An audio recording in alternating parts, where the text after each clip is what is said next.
Hello students, welcome to my class. আজি আমি আলোচনা কৰিম 2017 চনৰ HSLC এক্সামিনেশ্যনৰ কুৱেশ্যন পেপাৰৰ শৰ্ট কুৱেশ্যনখিনি অৰ্থাৎ অবজেক্টিভ টাইপ কুৱেশ্যনখিনি যিখিনি কুৱেশ্যন নম্বৰ 1 ৰ পৰা কুৱেশ্যন নম্বৰ 12 লৈকে ঠিক আছে।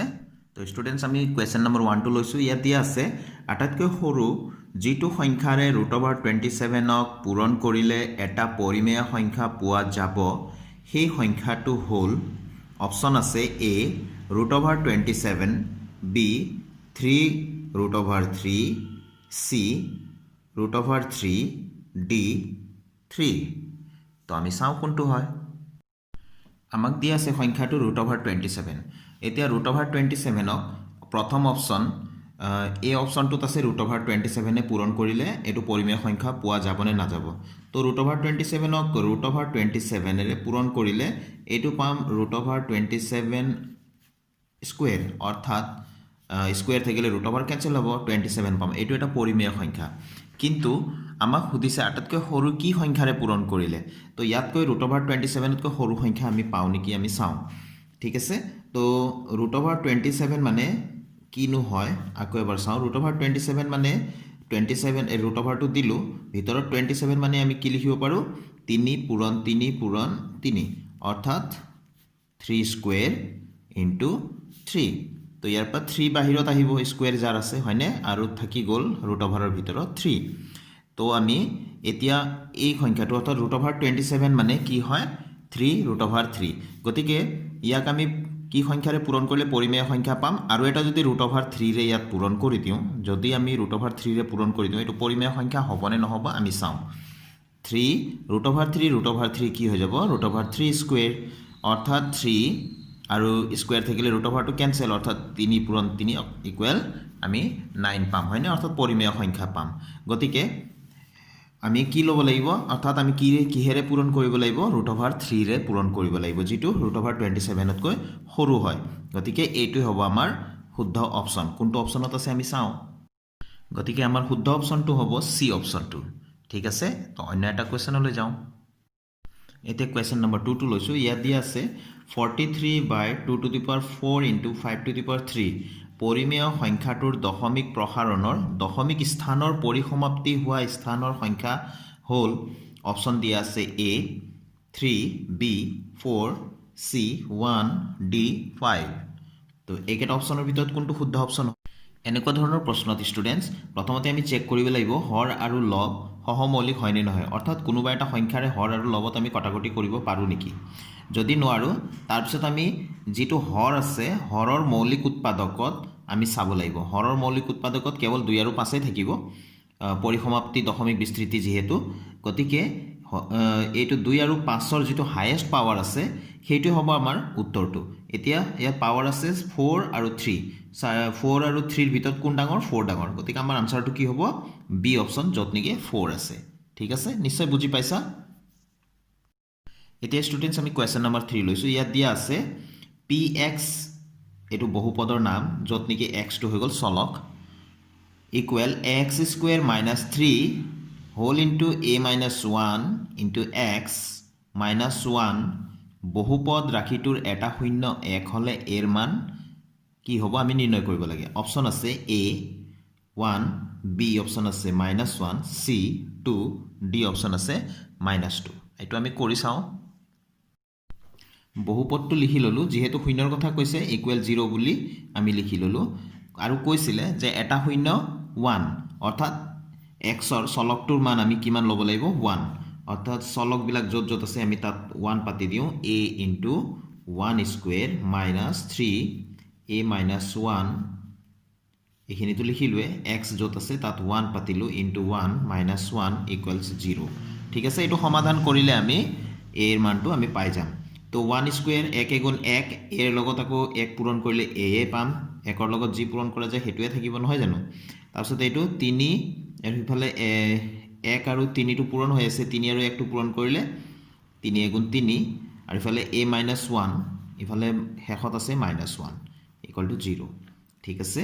তো a এইটো আমি ব্ৰেকেটৰ ভিতৰত আমি পূৰণ কৰি দিওঁ 3a প্লাছ 3 × 3 -1 ইকুৱেল টু 0। এতিয়া ইয়াতে কিমান হৈ গ'ল এতিয়া আমি পাম a minus 3a equals minus 2a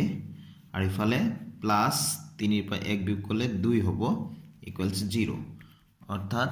minus 2a equals minus 2 2 a 2 plus 2 side change কৰিলো minus 2 হ'ল তো a এর ভ্যালু কি হৈ যাব minus 2 by minus 2 এটো আমি সাইড চেঞ্জ কৰি দিলো এর হকটো আছিল minus 2 এটো হৈ গল minus 2 by 2 তো এতেকে এটুক আমি কাটি দিলো এবাৰ গলে থেকে a ইকুয়াল টু কিমান হৈ গল 1 হৈ গল হয়নে এতিয়া এর অপশনটো আমি কোনটো অপশন শুদ্ধ হ'ব যত নেকি 1 আছে ঠিক আছে তেনেহলে স্টুডেন্টস নিশ্চয় গম পাই গৈছে তোমালোকে কোনটো অপশন শুদ্ধ হ'ব এই অপশনটো যত নেকি 1 আছে এতিয়া স্টুডেন্টস আমি কোয়েশ্চন নাম্বার 4 টো লৈছো ইয়াত দিয়া আছে তলৰ কোনটো দ্বিঘাত সমীকৰণ নহয় চাৰিটা অপশন দিয়া আছে আমি এই চাৰিটা অপশনৰ ভিতৰত কোনটো দ্বিঘাত সমীকৰণ নহয় আমি ক'ব লাগে ঠিক আছে তো আমি কৰি চালে বহুত সময় লাগিব আমি এনেকে ভালকৈ চাইয়ে আমি ক'ব পাৰিব লাগিব যে কোনটো দ্বিঘাত সমীকৰণ হয় আৰু কোনটো নহয় ঠিক আছে দ্বিঘাত সমীকৰণ হ'বলৈ হলে সমীকৰণটোত হাইয়েস্ট পাৱাৰ চলকৰ ওপৰত থাকিব লাগিব 2 অৰ্থাৎ x স্কয়াৰ টো থাকিব লাগিব x স্কয়াৰৰ ওপৰত x cube x to the power 4 আদি এইবিলাক থাকিব নোৱাৰে হাইয়েস্ট কিমান থাকিব লাগিব x স্কয়াৰ অৰ্থাৎ সমীকৰণটোত উচ্চতম ঘাত কিমান থাকিব লাগিব 2 থাকিব লাগিব ঠিক আছে তো এতিয়া আমি ইয়াতে লক্ষ্য কৰো কোনটো দ্বিঘাত সমীকৰণ নহয় এতিয়া আমি চাও এটো যদি আমি ভাঙি দিও a - b হোল স্কয়াৰত ইয়াৰ পৰা x স্কয়াৰ আহিব তো এফালে একো সমান চিহ্নৰ ইটো পাৰে x স্কয়াৰ নাই যেটো এফালৰ x স্কয়াৰটো কাটিব পাৰে গতিকে এটো দ্বিঘাত সমীকৰণ হ'ব কাৰণ ইয়াত x স্কয়াৰে থাকিব গতিকে আমি দ্বিতীয়টো চাও ইয়াত x * x x স্কয়াৰ আহিব নহয় নে আৰু এটো x আৰু এটো x এটো যেহেতু পূৰণ হৈ আছে এটো আৰু এটো x আৰু এটো x যেহেতু পূৰণ হলে x স্কয়াৰ পাম তো এফালে x স্কয়াৰ সমান চিহ্নৰ ইটো পাৰেও বাওফালে x স্কয়াৰ আছে সোফালে x স্কয়াৰ আছে তো সাইড চেঞ্জ হৈ আহিলে -x স্কয়াৰ হ'ব তো x স্কয়াৰ - x স্কয়াৰ কি হৈ যাব 0 হৈ যাব অৰ্থাৎ x স্কয়াৰ টো নোহোৱা হৈ যাব ইয়াত এই সমীকৰণটোৰ পৰা ঠিক আছে তো এইটো দ্বিঘাত সমীকৰণ নহয় ঠিক আছে তো আমাৰ আনসাৰটো আসলতে পাই গলো দ্বিঘাত সমীকৰণ কোনটো নহয় b টো নহয় ঠিক আছে এতে c টো হয় নে নহয় আমি চাও twice x into x twice x square হ'ব বাকি কিবা হ'ব আমি ইমান মন দিব না লাগে ইয়াতে x square থাকিব না নাথাকে বা x square ৰ ওপৰত x cube x to the power 4 আদি থাকিব নেকি সমীকৰণটোত হেতুহে আমি লক্ষ্য কৰিব লাগে তো 2 into x আছে আৰু ফলে x যদি পূৰণ হয় twice x square হ'ব আইফালে x square আছে তো এটো সাইড চেঞ্জ হৈ আহিলে -x square হ'ব ইফালে কিমান আছিল twice x square twice x square minus x square at least x square এটা থাকি যাব হয়নে গতিকে থাকি গলে এটো এটা দ্বিঘাত সমীকৰণ হ'ব হে একে ধৰণে ইয়াত x + 2 হোল কিউব আছে অৰ্থাৎ a + b হোল কিউবত যদি ভাঙো x কিউবটো আমাৰ থাকিব লগতে x স্কয়াৰ এটাও থাকিব x কিউব যদিও থাকে এফালৰ x কিউবটোৱে এফালৰ x কিউবটো কাটি পেলাব তাৰ মানে x কিউবটো নোহোৱা হৈ যাব অৰ্থাৎ x স্কয়াৰটোৱে থাকিব হয়নে উচ্চতম ঘাত কিমান হৈ থাকিব সমীকৰণটোত 2 থাকিব গতিকে এটো দ্বিঘাত সমীকৰণ হয় এটো দ্বিঘাত সমীকৰণ হয় আৰু এই অপচনটো দ্বিঘাত সমীকৰণ হয় তেনেহলে দ্বিঘাত সমীকৰণ কোনটো নহয় বি অপচনটো এই ধৰণে তোমালোকে অকমান প্ৰেক্টিস কৰি চাবা নিশ্চয় তোমালোকে পাৰিবা অংক কেটা নকৰাকৈ এনে ধৰণৰ সমীকৰণ কেটা চাইয়ে ভালকে চাইয়ে তোমালোকে ক'ব পাৰিবা যে দ্বিঘাত সমীকৰণ হয় নে নহয় তো নিশ্চয় বুজি পাইছা কোনটো অপচন আমাৰ শুদ্ধ হ'ব বি অপচনটো ঠিক আছে এবাৰ আমি কোয়েশ্চন নম্বৰ 5 টো লৈছো ইয়াত দিয়া আছে সমকোণী ত্ৰিভুজ ABC ৰ A কোণটো হৈ গল 90 ডিগ্ৰী আৰু AD লম্ব BC AD টু BC ৰ ওপৰত লম্ব তেতিয়া হলে BD বাই DC সমান কিমান হ'ব অপচন কেটা আছে একেটা A অপচনটো আছে AB বাই AC হোল স্কয়াৰ B অপচনটো আছে AB বাই AC C অপচনটো আছে AB বাই AD হোল স্কয়াৰ আৰু D অপচনটো আছে AB বাই AD তো এই চাৰিটাৰ ভিতৰত কোনটো শুদ্ধ হয় আমি অকমান কৰি চাও তো স্টুডেন্টস আমাক এটা ত্ৰিভুজ আঁকিব কৈছিলে ABC তো যত A কোণটো সমকোণ গতিকে এটো আমি অকমান বেলেগ ধৰণে আঁকো ঠিক আছে এইফালে 90 ডিগ্ৰী হোৱাকৈ আঁকিছো তো ইয়াত আমি A লিখিলো যেহেতু A কোণত 90 ডিগ্ৰী আছে বুলি কৈছে A কোণটো সমকোণ বুলি কৈছিলে এইফালে B দিলো এইফালে C তো BC ৰ ওপৰত আকৌ AD লম্ব বুলি কৈছিলে এটো AD এটো লম্ব 90 ডিগ্ৰী হ'ব ইফালেও ইফালেও ঠিক আছে এতিয়া স্টুডেন্টস আমাৰ ত্ৰিভুজ পাৰ্টিত এটা উপপাদ্য আছে যে সমকোণী ত্ৰিভুজ এটাৰ সমকোণ থকা শীৰ্ষবিন্দুৰ পৰা অতিভুজলৈ যদি লম্ব টনা যায় এই লম্বডালৰ দুইফালে গঠিত হোৱা নতুন ত্ৰিভুজ দুটা মেইন যেটো ত্ৰিভুজ আছে মূল যেটো ত্ৰিভুজ আছিল পুৰণা ত্ৰিভুজটো তাৰ সৈতে সদৃশ হ'ব লগতে সেই ত্ৰিভুজ দুটাও পৰস্পৰ সদৃশ হ'ব তো এতিয়া আমি চাওঁ ইয়াত মই লিখিছো ত্ৰিভুজ ABC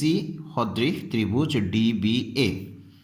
কোনটো হয় DBA এটো DBA এটো ত্ৰিভুজ এইফালৰ এই সৰু ত্ৰিভুজটো ঠিক আছে তো কিয় লিখিলো ABC ৰ সৈতে DBA কিয় লিখিলো ABC মই যেতিয়া কলো ABC ত্ৰিভুজ বুলি যেতিয়া কলো এই শীৰ্ষবিন্দুত চোৱাচোন 90 ডিগ্ৰী আছে গতিকে এই সৰু ত্ৰিভুজটোৰ যত 90 ডিগ্ৰী আছে সেই শীৰ্ষবিন্দুটো আগত ক'ব লাগিব এই সৰু ত্ৰিভুজটো এইটো ঠিক আছে যত এই D বিন্দুত 90 ডিগ্ৰী আছে গতিকে D টো মই আগত কলো আকৌ এই ডাঙৰ ত্ৰিভুজটোৰ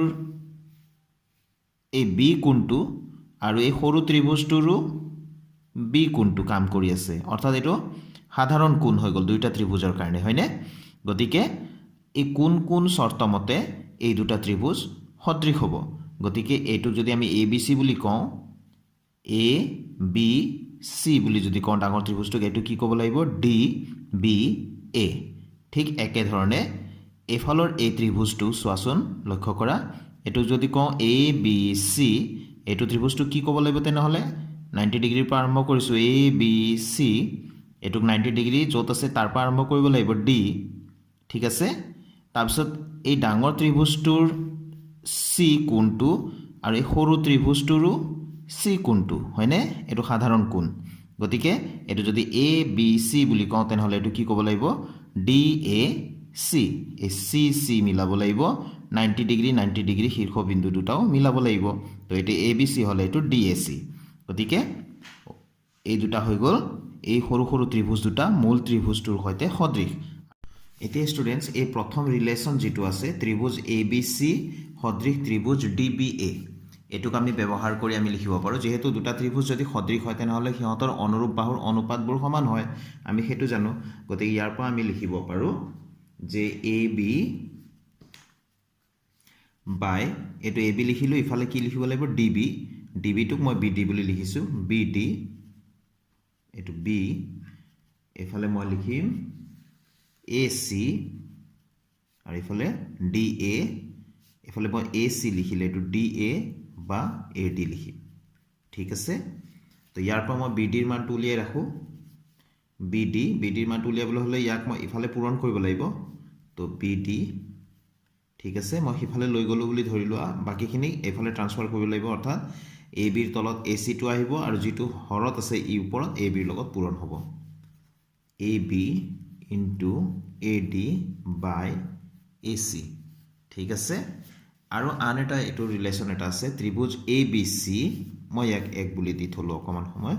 তো ত্ৰিভুজ ABC আৰু ত্ৰিভুজ DAC আকৌ সদৃশ গতিকে ইয়াৰ পৰা আমি লিখিব পাৰো আমি লিখিম এতিয়া যে AB by এটো AB লিখিলো গতিকে DA by AD লিখিম আৰু এফালে মই যদি AC লিখো এটো লিখিম DC বা CD ঠিক আছে তো এটো হৈ গল ইয়াৰ পৰা মই CD ৰ মানটো উলিয়াই ৰাখিম তো CD হৰত আছে গতিকে এফালে লৈ গল লগত নিব পাৰিম গতিকে CD ৰ মানটো উলিয়াই ৰাখিলো গতিকে বাকি এফালে থকাখিনি ট্ৰান্সফাৰ কৰি দিম ইটো সাইডলৈ AB টো তলত আহিব AD টো ওপৰলৈ যাব তো AC ৰ লগত AD আৰু AB টো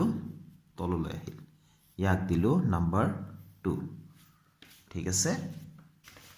এটো দিলো নাম্বাৰ 2 বুলি এতিয়া 1 আৰু 2 হৰণ কৰি দিও 1 হৰণ 2 কাৰণ কিয় আমাক লাগে BD by CD আমাৰ প্ৰশ্নতে এটো আছে হয়নে তো A to BD এটো CD তো BD by CD কৰিলো তো এফালে BD ৰ মান কেটা আছিল AB equal to AB into AD by AC এটো আগত লিখি ললো AB into AD by AC আৰু CD টো যেহেতু হৰত আছে তাৰ মানখিনি যেটো লবত আছে সেইখিনি হৰত লিখিম আৰু যেটো লবত আছে হি ওপৰলৈ যেটো হৰত আছে হেতু লবত গুচি যাব কিয় যাব তোমালোকে অকমান মন কৰিলে গম পাবা এটো যেহেতু হৰণ হৈ আছে ঠিক আছে তো এতিয়া ইয়াতে কটাকটি যাব AD AD থাকি গল AB আৰু AB ইয়াত AC into AC AB into AB AC into AC অৰ্থাৎ থাকি গল AB স্কয়াৰ আৰু AC স্কয়াৰ দুইটাৰ স্কয়াৰ আছে গতিকে আমি কি লিখিব পাৰো AB বাই AC হোল স্কয়াৰ গতিকে এইটো যত আছে সেই অপচনটোই হ'ব আমাৰ শুদ্ধ অপচন তো স্টুডেন্টস নিশ্চয় বুজি পাই গৈছে এতিয়া কোনটো অপচন শুদ্ধ হ'ব এই অপচনটো আমাৰ শুদ্ধ আনসাৰ AB বাই AC হোল স্কয়াৰ কেনেকৈ হয় মই লাহে লাহেকৈ ধুনিয়াকৈ বুজাই দিছো নিশ্চয় তোমালোকে অকমান মন দিলে বুজি পাবা এতিয়া আমি আহিলো কোৱেশ্চন নম্বৰ 6 লৈ ইয়াত দিয়া আছে x অক্ষৰ পৰা p 2,3 p বিন্দুৰ স্থানাংক দিয়া আছে 2,3 বিন্দুটোৰ দূৰত্ব হল x অক্ষৰ পৰা কোনোবা এটা বিন্দুৰ যদি দূৰত্ব সোধে সদায় y স্থানাংক যেটো আছে প্ৰথমটো x স্থানাংক দ্বিতীয়টো y স্থানাংক y স্থানাংকটো হ'ব আনসাৰ x অক্ষৰ পৰা দূৰত্ব বুলি ক'লে y স্থানাংকটো কবা আৰু ইয়াত যদি কয় y অক্ষৰ পৰা দূৰত্ব বুলি ক'লে x স্থানাংকটো আমি ক'ব লাগিব গতিকে ইয়াত লিখা আছে x অক্ষৰ পৰা এই বিন্দুটোৰ দূৰত্বটো কি হ'ব 3 হ'ব গতিকে কোনটো অপচন হ'ব এই অপচনত আছে 2 বি অপচনত আছে 5 সি অপচনত আছে 1 ডি অপচনত আছে 3 গতিকে ডি অপচনটো হ'ব আমাৰ শুদ্ধ আনসাৰ এতিয়া স্টুডেন্টস কোৱেশ্চন নম্বৰ 7 টো লও ইয়াত দিয়া আছে sin square 30 degree minus cos square 30 ডিগ্ৰীৰ মান হ'ব অপচন দিয়া আছে a 2/3 b √3/2 c 3/2 d minus half 1/2 গতিকে কোনটো আনসাৰ শুদ্ধ হ'ব আমি কৰি চাব লাগিব ঠিক আছে তো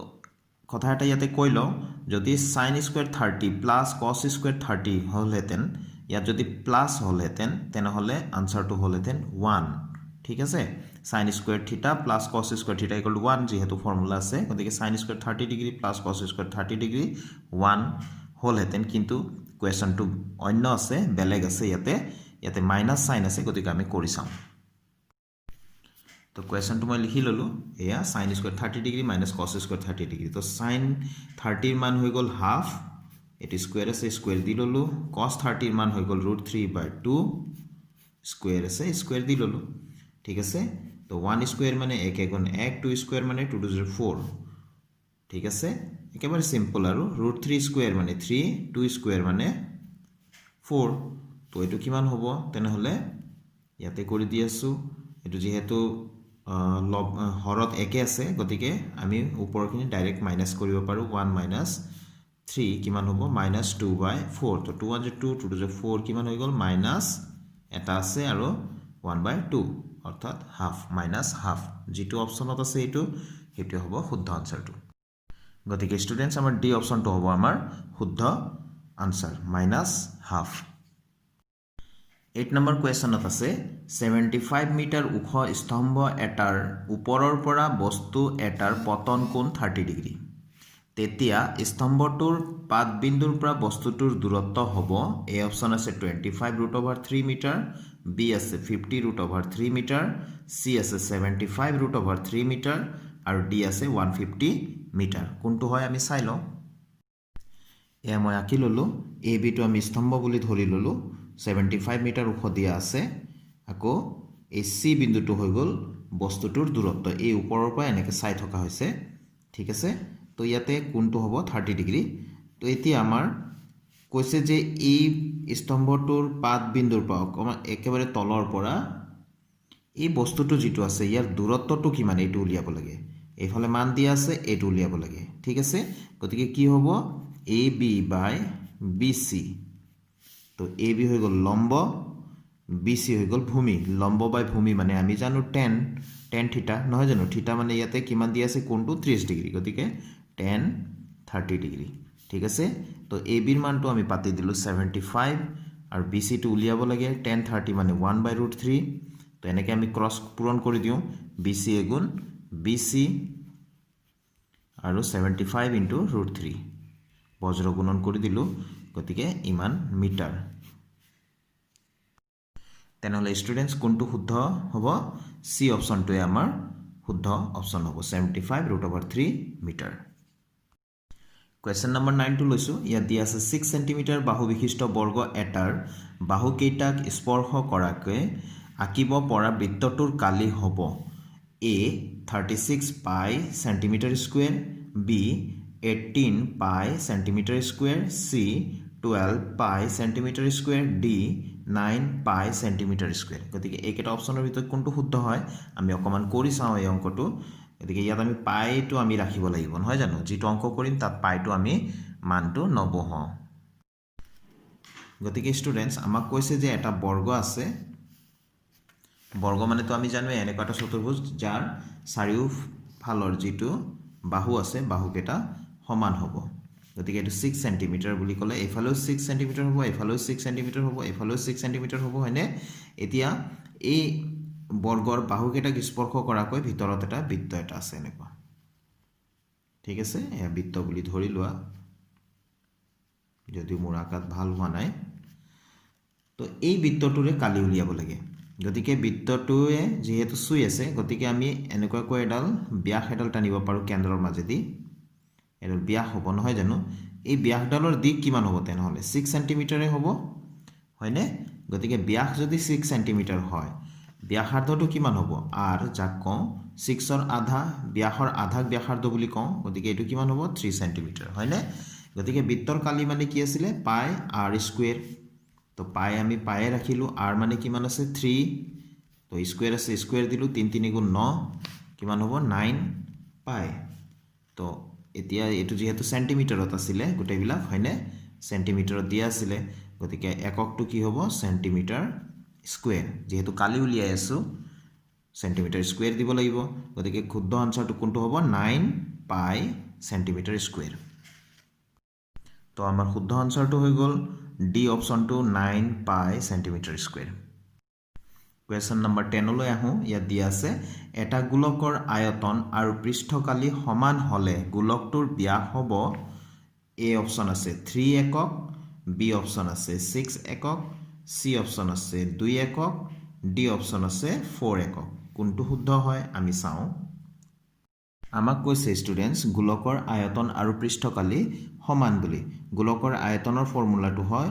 4/3 পাই r কিউব, য'ত rটো হৈ গ'ল ব্যাসাৰ্ধ, তোমালোকে নিশ্চয় জানা এইটো।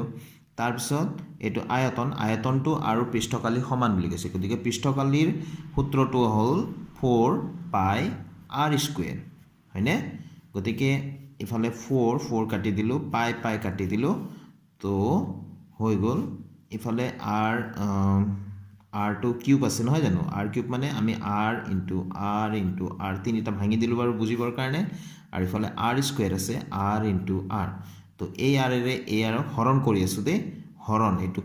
কাটি আছোঁ, গোটেই এটা পূৰণ আছে মানে এইটো হৰণ, rটো কাৰণ এইটো সাইড চেঞ্জ হ'লে তললৈ আহিলেহেঁতেন গতিকে r কটা গ'লহেঁতেন, একে কথা ইয়াতে কাটি দিব পাৰি।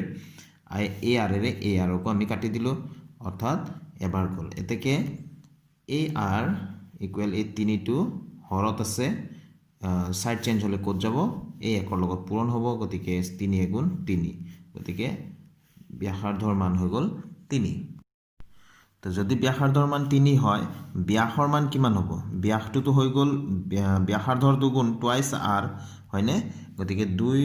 পূৰণ 3 ইকুৱেল কিমান হ'ব 6 হয়নে। গতিকে ইয়াত আমি 6 একক য'ত অপশ্যনটো আছে সেইটোৱে হ'ব আমাৰ শুদ্ধ অপশ্যন। তো ষ্টুডেন্টস নিশ্চয় গম পাই গৈছে কোনটো শুদ্ধ হ'ব, বি অপশ্যনটো আমাৰ শুদ্ধ অপশ্যন 6 ইউনিটছ বা 6 একক।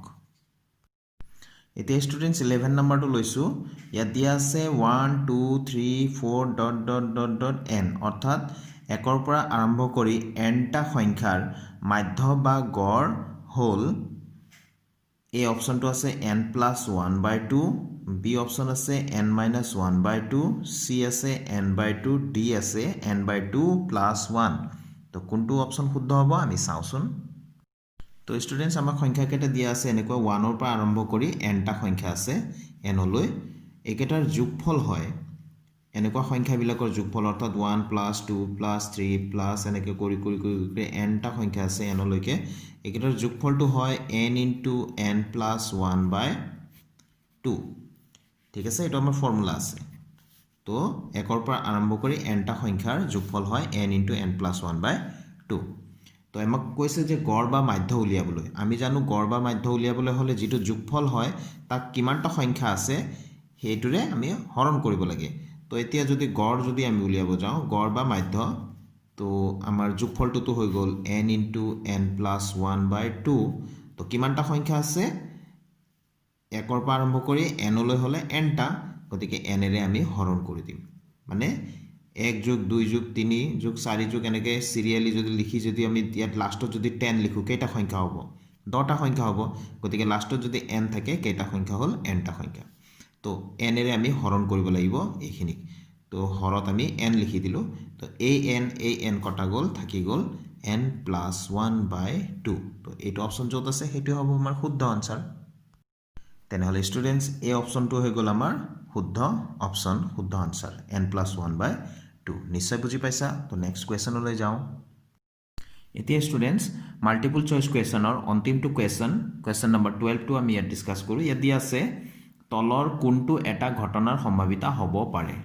অপচন কেটা দিয়া আছে a 2/3 b আছে -1.5 c আছে 1.001 d আছে 3/2 তো এটা কথা মনত ৰাখিবা স্টুডেন্টস এটা ঘটনাৰ সম্ভাৱিতা